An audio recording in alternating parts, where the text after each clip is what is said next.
Tanta vida pra viver, tanta vida a se acabar. Viver é muito perigoso. É preciso coragem, como disse meu grande amigo e grande amor de Adorim. Tive coragem até para fazer pacto com o Tinhoso, mas não tive coragem para dizer que eu lhe amava. E vou ter que conviver com isso pro resto de minha vida. Pro resto de minha vida. Fala aí, pessoal do Filodoxia, tudo tranquilo, tudo beleza? Eu sou o Thiago Gribani e você está no Filodoxia para o bate-papo, uma resenha com spoiler de Grande Sertão. Simbora! Você não nasceu pra isso. O avante da minha vida agora é esse. Falta a gente adivinhar o que quer um do outro. Te adorei. A flor do amor tem muitos nomes. Escolher pra quê? Viver. E aqui você já sabe, eu já vou pedindo logo antes que o nosso complexo de vira-lata ou a indústria acabe empurrando mais filmes nacionais para o esquecimento, deixa seu like maroto, se inscreva no canal caso ainda não tenha se inscrito. Se você estiver assistindo essa prévia por qualquer outro lugar que não é o canal, passa lá para prestigiar que ajuda muito, beleza? Então agora sim, bora começar. Guel Arraes. Guel Arraes é um dos grandes nomes da direção, do roteiro, da indústria cinematográfica brasileira, do audiovisual, Armação Ilimitada, Lisbelo Prisioneiro, Alto da Compadecida, trabalhou em Grande Família. Também tem Jorge Furtado aqui ajudando no roteiro, com a obra homônima de Guimarães Rosa, lá da década de 50, Grandes Sertões Veredas. E assim, eu já queria dizer uma coisa, é um filme que parece que não quer ser visto, né? Não sei, só sei que foi assim. É um filme que toma muitas liberdades e toma muita coragem, na sua narrativa. Por quê? Primeiro, 18 anos, já é um recorte de público. Outra coisa, a tentativa de manter a prosódia o mais próximo possível, do original. Aqui o Jorge Furtado e o Arraes tentando trabalhar esse texto. Então, assim, é um filme que é difícil, é um filme desafiador, como eu não tinha visto recentemente no cinema, sabe? Eu estava acostumado a ver tanto filme enlatado americano e aqui o filme te desafia, com um texto difícil, assim, que lembra um pouco, talvez assim, no modelo norte-americano, que foi feito com Baz Luhrmann, lá com Romeu e Julieta, Claire Danes e o DiCaprio, onde você tem uma adaptação, uma contemporaneidade, do mito lá da história de Shakespeare para um contexto mais contemporâneo, mas mantendo o texto, mantendo a prosódia, as rimas e tal, do original de Shakespeare. E aqui, Guel Arraes e Jorge Furtado fazem isso e isso torna o filme bastante desafiador e isso já pode ser um impeditivo já para o público logo de cara. A questão da prosódia, da coisa da encenação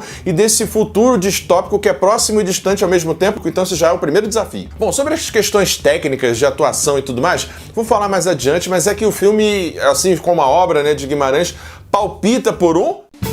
Momento filosófico.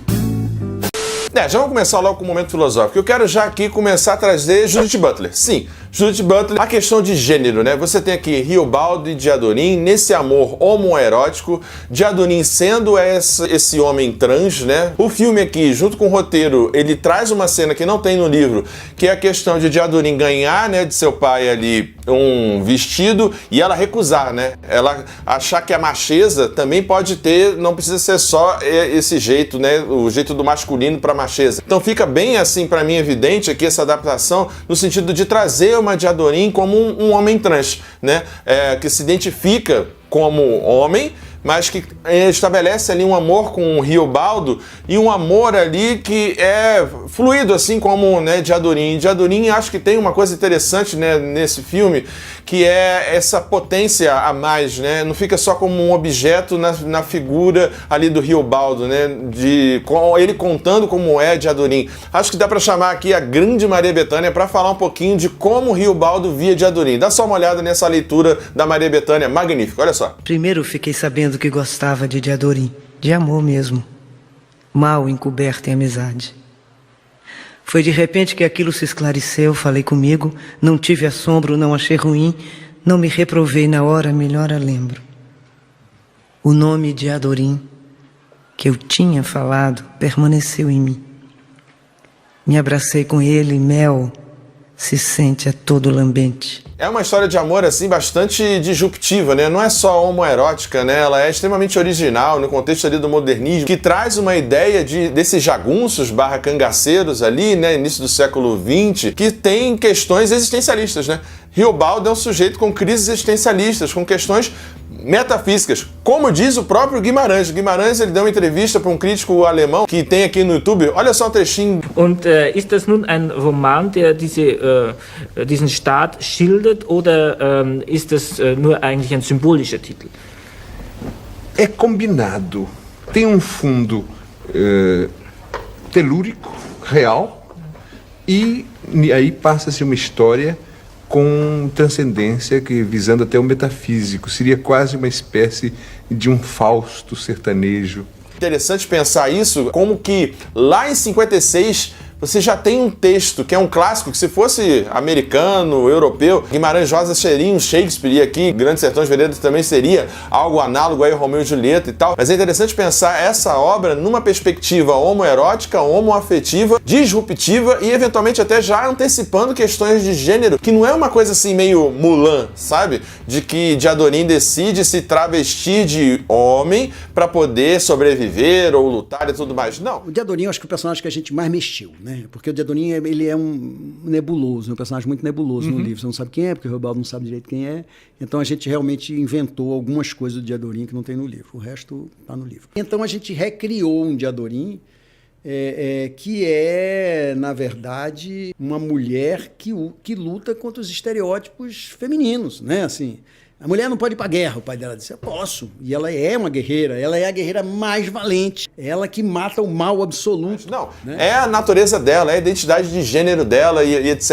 E ela assume isso. Nesse contexto, Riobaldo fica refém daquilo que não diz. Ao contrário de Diadorim, que sabe o que quer, né? Sabe a sua potência, a sua coragem, onde está a sua sexualidade, onde está o seu destino. Riobaldo, ele tá titubeante e tem esse fascínio até com o próprio senso eventual de liberdade de Diadorim. E ele acaba, de alguma forma, sendo refém, como eu já disse, daquilo que ele nunca disse, que é esse eu te amo para Diadorim. E aí já abre pra gente chamar os nossos segundos autores. É interessante pensar, e eu gosto de pensar essa ideia de que ali Riobaldo tá falando com uma espécie de analista. Ele tá ali se confessando, ele tá ali recordando, repetindo, elaborando a sua própria memória, o seu próprio ser, o seu próprio viver, a partir dessa narrativa, dessa fala terapêutica. E aí eu chamo Sigmund Freud e Jacques Lacan.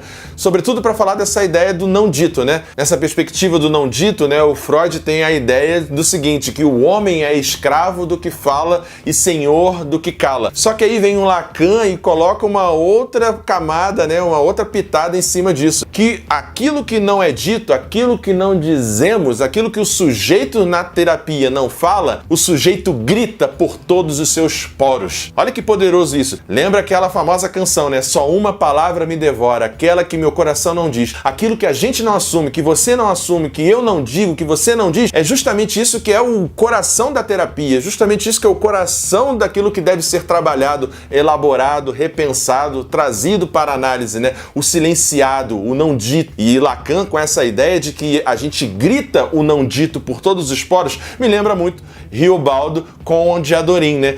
Tudo, os poros transpiram tesão, transpiram eroticidade, transpiram desejo, mas há um refrear, há um silenciar. Nesse contexto, as questões da sexualidade, da libido, desse princípio de realidade, daquilo que deve não ser ou pode ser desejado, isso castra o sujeito. E a gente chama aqui o terceiro autor, Friedrich Nietzsche. Sim, Friedrich Nietzsche aqui pra gente falar do Übermensch, do super-homem, da vontade de poder, vontade de potência, metamorfose do espírito, camelo, leão e criança. Diadorim, pra mim, é o super-homem de Nietzsche, é o além do homem de Nietzsche. Sempre soube o que era, sempre afirmou sua vontade de potência, sempre se colocou no mundo, ressignificou, transvalorou os valores morais da época. Diadorim transvalora os valores morais da época, ressignifica o masculino, ressignifica a violência, se afirma enquanto sujeito no mundo, um homem trans, um homem de desejos fluidos, um sujeito também fluido. Diadorim é o super-homem em contraponto a Riobaldo. Riobaldo tem um pouco ali dessa moral de escravo, né? Nessa coisa do camelo, que ele diz sim à vontade do mundo. Ele ainda vai sendo guiado e sendo norteado por uma expectativa que ele acha que deveria atingir ou dar, né, no mundo. Ele é aquele sujeito que falta um pouquinho para chegar até a margem do outro lado, né? Lá no início do livro, tem também no filme a coisa da escalada, né? Calma, viver é perigoso. não tenha medo, é preciso ter coragem. Essa ideia, né, no livro é uma travessia, né, do Rio de Janeiro pro Rio São Francisco, e é preciso ter coragem. Ele, né, o Riobaldo fala no livro, eu não sei nadar, ele tá quase envergando a canoa assim no livro, de tanto medo da travessia. E aí Diadorim fala, mas por que você tá tão nervoso? Eu não sei nadar. Diadorim fala, eu também não sei, tá tudo bem, a gente vai chegar do outro lado. Olha só que interessante, né? É o fascínio pela coragem, pela potência, pela liberdade. Diadorim não é só uma questão sexual, não é só uma questão do corpo, é uma questão da liberdade possível, da potência possível. E aqui Nietzsche ajuda a gente a pensar nessa perspectiva. E para fechar esse momento filosófico, Jean-Paul Sartre. Sim, o existencialismo. Aqui nós temos jagunços existencialistas, né? Deus e o diabo na terra do sol, o pacto com o demônio. Olha só, Riobaldo tem coragem para fazer um pacto com o Tinhoso, mas não tem coragem para dizer que ama Diadorim. Olha só que coisa poderosa que é essa metáfora, né? Esse simbólico aqui. A nossa essência se faz na nossa existência. E mais uma vez vem Diadorim, que se define enquanto um homem, enquanto violento, enquanto o melhor guerreiro do seu contexto ali, existindo de tal forma, existindo assim. A sua essência se define na sua existência. E falta eventualmente um pouco também aqui, fazendo uma leitura junto, né, de Sartre, junto com Nietzsche, para o Riobaldo, essa perspectiva, né, do fazer-se. Ele entra pro bando e tudo mais, por isso fascínio e etc. Mas há ainda um ressentimento, há ainda uma culpa. Sobretudo, remontando lá que a gente viu em Freud e Lacan, sobretudo uma culpa pelo não dito. E aqui Sartre ajuda a gente a pensar a questão metafísica de Grandes Sertões Veredas, né? Que é a ideia de se o diabo existe. Se o diabo existe, eu não sei.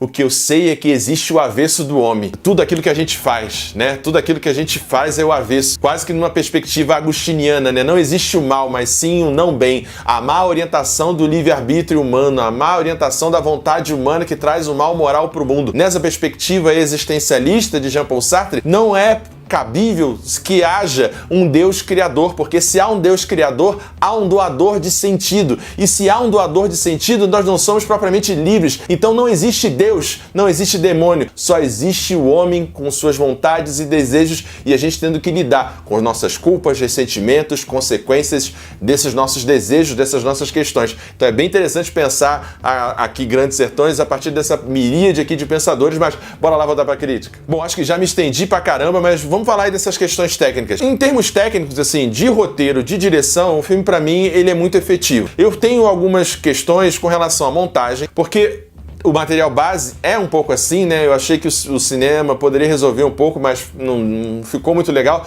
porque é um livro sem capítulos, num narrador que está falando para um indivíduo não sabido e vai contando de modo não linear. Então o filme tem uns saltos, tem uns buracos, tem umas questões que eu não sei se foi só edição, só problema de montagem, mas ao mesmo tempo pareceu truncado para mim, pareceu um pouco com uma barriguinha ali do segundo para o terceiro ato. Duas atuações me chamaram a atenção positiva e negativamente ao mesmo tempo. É contraditório, né? O Eduardo Stablish e também o Luiz Miranda, né? Eles dois, não sei, ficou meio estranho, ficou um pouco caricato demais, um pouco gritado demais, um pouco coringa demais. Não sei, teve horas ali que os dois, em alguns momentos, me perderam assim na trama, né? E eu não sei, sinceramente, se é questão de trazer para uma guerra urbana, para as questões de favela, milícia, um fascismo que está ali imperando, se isso ficou bem aproveitado na trama, eu tenho minhas dúvidas, mas o que fica, e fica muito bem, é o amor de Riobaldo e Diadorim. Caio Blatt tá excelente como Riobaldo, tá excelente, e assim como o Diadorim também tá excelente. O elenco principal ele funciona muito bem, e o coração da história, que é esse amor entre Riobaldo e Diadorim, e essas questões do não dito, né, dessa violência, desse vivido, acho que faz um filme assim único dentro da cinematografia brasileira. Pena que com 18 anos, as salas sendo ocupadas por filmes americanos e o nosso síndrome de vira-lata vai fazer pouca gente ver, vai passar batido e eventualmente a gente vai ver isso nos streams. Fazer o quê, né? Bom, então por isso tudo, a minha nota para Grande Sertão é nota 7.7. É um filmaço que é desafiador, é difícil, uma história de amor fabulosa com atuações muito boas, mas que tem lá seus problemas no final, de montagem, algumas atuações que oscilam um pouco, mas é sim uma excelente experiência. É isso, pessoal. Espero que você tenha gostado dessa crítica. Não esquece de deixar seu like, se inscrever no canal caso ainda não tenha se inscrito e até a próxima, pessoal. Tchau, tchau. Valeu! Ajude o Filodoxia a continuar crescendo. Essa é a nossa chave Pix. Considere o clube de membros e muito obrigado por apoiar o canal. Sem você, ele não seria possível. Muito obrigado sempre.